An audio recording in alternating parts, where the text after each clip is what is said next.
وہ غیر قانونی قرار پائے گا، غیر آئینی قرار پائے گا۔ اس حوالے سے عدالت کا ذہن بالکل واضح ہو چکا ہے۔ اسی چیز کو دیکھتے ہوئے ہر طرف آگ لگی ہوئی ہے، خصوصی طور پر حکومتی پارٹیوں میں، اور مریم نواز شریف صاحبہ کس حد تک آگے چلی گئی ہیں اس پر بھی ہم گفتگو کریں گے۔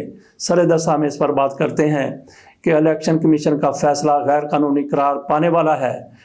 جب الیکشن کمیشن کا فیصلہ غیر قانونی قرار پا جائے گا، یقینی طور پر غیر قانونی قرار پائے گا، تو پھر الیکشن کمیشن کو کیا سزا دی جائے گی؟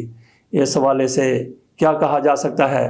الیکشن کمیشن کو گھر بھیجا جا سکتا ہے، جرمانہ ہو سکتا ہے، یا کوئی بھی کارروائی ہو سکتی ہے۔ جب کسی بھی اقدام کو غیر آئینی قرار دے دیا جاتا ہے تو پھر سزا تو بنتی ہے۔ وہ دیکھتے ہیں کہ الیکشن کمیشن کو کیا سزا ملتی ہے۔ ایک سوال تو یہ تھا کہ الیکشن کمیشن کے حوالے سے کیا فیصلہ آتا ہے۔ دوسرا سوال یہ ہے، جو بڑا سوال ہے، اس سے بھی بڑا سوال ہے، بلکہ بہت بڑا سوال ہے، جو ہر ایک کی زبان پر ہے، کہ انتخابات کیا 90 روز کے اندر اندر ہو جائیں گے؟ الیکشن کمیشن کا فیصلہ غیر آئینی قرار پا جاتا ہے تو اس کے بعد پھر دوسرا کیا الیکشن 90 روز کے اندر ہو جائیں گے؟ اس حوالے سے کچھ بھی نہیں کہا جا سکتا، کیونکہ ہمارے جج صاحبان جس طریقے سے ان کی باڈی لینگویج سے یہ پتہ چل گیا، سماعت کے دوران ان کے ریمارک سے یہ پتہ چل گیا کہ الیکشن کمیشن کو یہ اختیار نہیں تھا کہ وہ انتخابات کی تاریخ کو 6 مہینے تک مؤخر کر دیتے۔ اسی طرح سے یہ یقینی طور پر نہیں کہا جا سکتا کہ انتخابات 90 روز کے اندر اندر ہوں گے۔ یوں لگتا ہے کہ ہمارے جج صاحبان کوئی درمیانی راستہ، ان کی طرف سے وہ درمیانی راستہ ہوگا، لیکن تحریک انصاف کے لیے وہ درمیانی راستہ نہیں ہو سکتا کہ معاملات کو آگے لے جائیں، انتخابات مزید مؤخر ہو جائیں، التوا کا شکار ہو جائیں۔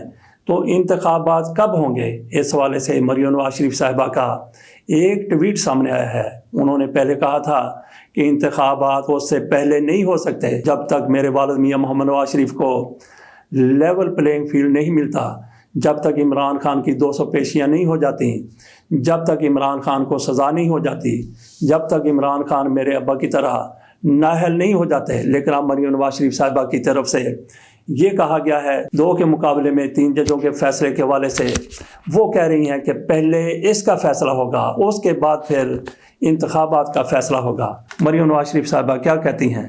خبر مریم نواز شریف کے حوالے سے یوں دی گئی ہے: الیکشن سے پہلے 3/4 کو 2/3 میں بدلنے کا فیصلہ ہوگا۔ اس اہم ترین نقطے کا احاطہ کیے بغیر زور زبردستی سے قانون کے خلاف فیصلے کو قالین کے نیچے چھپا کر کوئی بھی فیصلہ قابل قبول ہوگا۔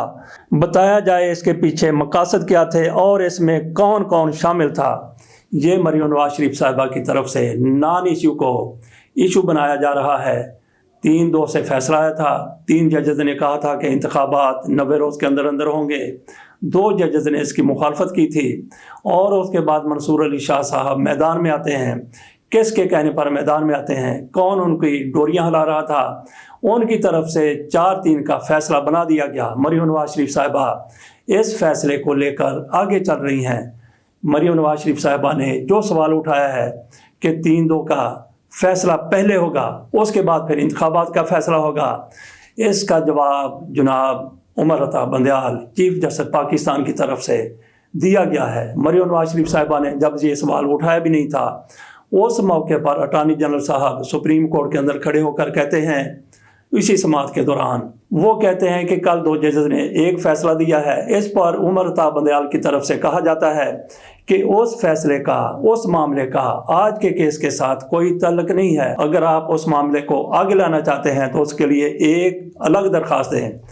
یہ معاملہ اس طریقے سے عمر عطا بندیال صاحب کی طرف سے ایک دفعہ تو الگ رکھ دیا گیا ہے۔ مریم نواز شریف صاحبہ اب جو کچھ چاہتی ہیں، ہو سکتا ہے کہ جو قانون سازی کی گئی ہے عدلیہ کو سنب کرنے کی، عدلیہ کو پس منظر میں ڈالنے کی، عدلیہ کو پسپائی اختیار کرنے پر مجبور کرنے کی، اس کے بعد ہو سکتا ہے کہ یہ معاملہ مزید آگے بڑھے۔ باقی 2 ججز کا جو فیصلہ آیا تھا، اس پر مندو خیل صاحب کی طرف سے کہا گیا کہ یہ ہمارا اندرونی ایشو ہے، اس پر آپ لوگ بات نہ کریں، اس پر اٹارنی جنرل بات نہ کریں۔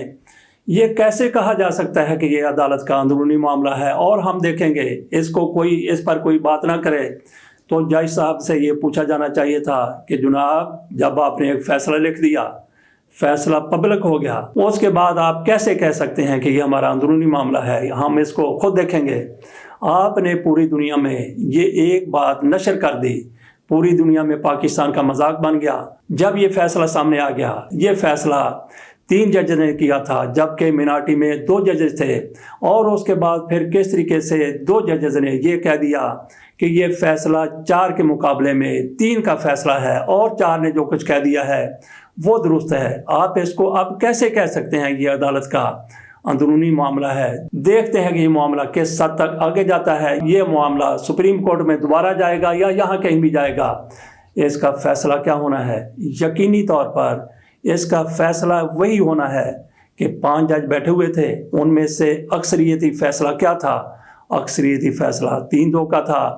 باقی وہ لوگ جو کچھ بھی کہتے رہیں، باقی جتنے بھی آپ کے سامنے لوگ آ جائیں، جتنے بھی قابل اعتبار لوگ آ جائیں، جتنے بھی ماہر قانون آ جائیں، وہ 1 ہوں، 2 ہوں، 3 ہوں، 10 ہوں، لیکن فیصلہ وہی امپلیمنٹ ہوگا، اسی پر عمل ہوگا جو بینچ میں بیٹھے ہوئے ججوں کی طرف سے اکثریت نے کر دیا ہے۔ اب تھوڑی سی بات کر لیتے ہیں پیپلز پارٹی کی ایم این اے اور وزیر شازیہ مری کی۔ وہ کابینہ کے اجلاس میں جا رہی تھیں، وہ بیگ اپنے ساتھ لے جانا چاہتی تھیں، لیکن ان کو جب منع کیا گیا کہ میڈم آپ بیگ اندر نہیں لے جا سکتی، تو انہوں نے غصے میں آ کر کابینہ کے اجلاس کا بائیکاٹ کر دیا۔ یہاں پہ 2 چیزوں کی طرف ہمیں دیکھنا ہے۔ ایک تو یہ ہے کہ کیا شازیہ مری کے بیگ میں کوئی بم تھا، کوئی گرنیڈ تھا، یا کوئی اور بارود تھا، جیسے یہ لوگ ڈرے ہوئے تھے کہ شازیہ مری کو اندر جانے کی اجازت نہیں دی گئی۔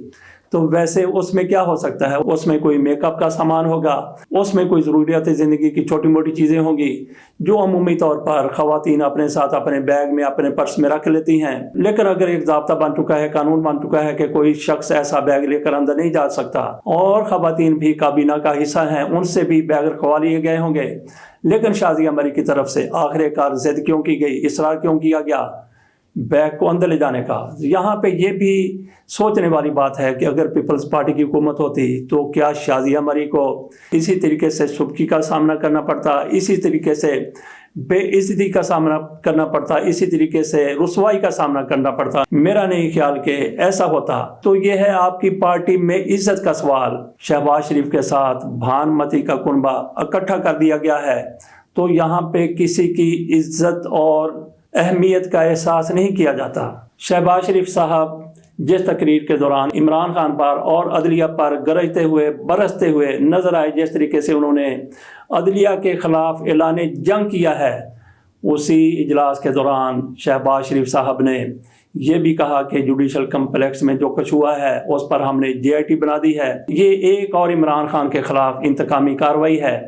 JIT بنانے سے پہلے وہ بڑے فخر کے ساتھ، بڑے تکبر کے ساتھ، بڑے غرور کے ساتھ کہہ رہے تھے کہ اس کا جو بھی فیصلہ ہوگا اس پر عمل کیا جائے گا۔ ایسی بڑک مارنے کی ضرورت کیا تھی؟ دراصل شہباز شریف صاحب اپنے ساتھیوں کو یہ بتانا چاہتے ہیں کہ ہم نے JIT بنا دی ہے، عمران خان کو مزید فکس کرنے ہم جا رہے ہیں۔